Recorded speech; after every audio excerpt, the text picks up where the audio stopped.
Hello, I'm Sian, and I would like to take you through a very exciting topic in accounting. And this topic is one of the topics that form the fundamentals of accounting or the basis of accounting.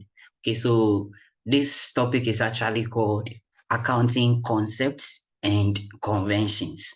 Accounting concepts and conventions. Okay, so let's take a look at this. All right, so we have the 1992 Constitution of Ghana, which defines the rules and regulations that governs the conduct of people within the country. Okay, so it means that if there is anything that or any conduct of any citizen, it should be in agreement with the 1992 Constitution. And then also we have the Holy Bible, which obviously, um, set out the rules and regulations of Christians, and every Christian is supposed to go by whatever that is stipulated in the Holy Bible. Then, of course, as students, we are also being governed and guided by the student handbook.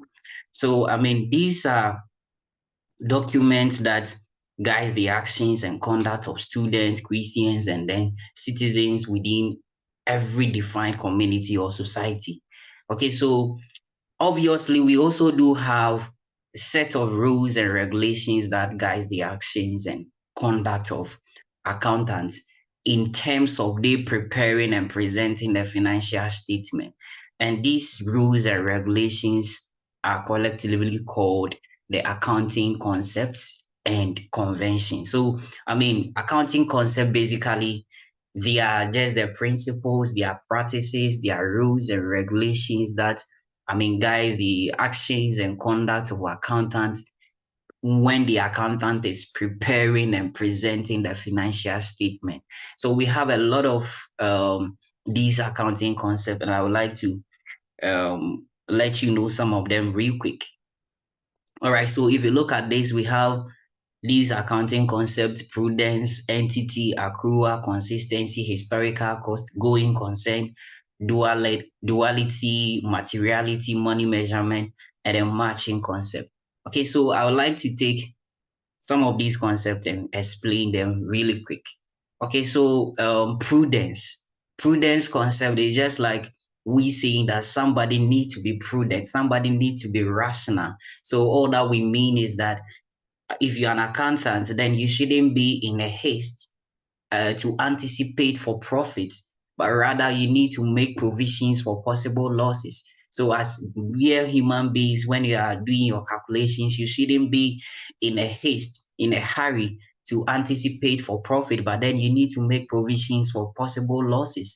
And then the going concern concept basically talks about when we establish a business will operate for the foreseeable future. So nobody establishes a business with the intention that the business is going to collapse. So we establish a business with a notion that the business is going to be in perpetual existence. So the business is going to operate for the foreseeable future. Okay, perpetuity. That is the going concern concept.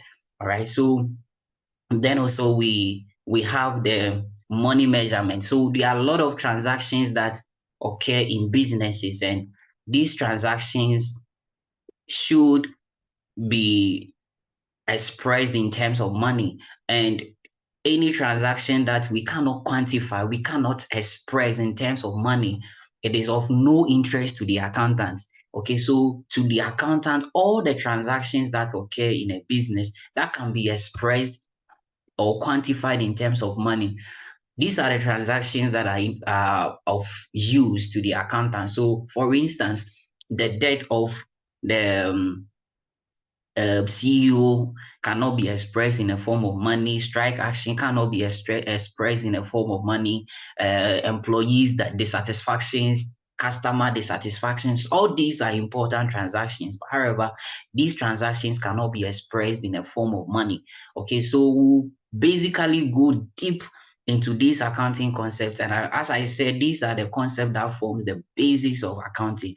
Okay, so stay tuned, and if you are in secondary school, just remain connected and We'll be taking you through the basics of accounting for you to understand whether you have an accounting background or you don't have an accounting background.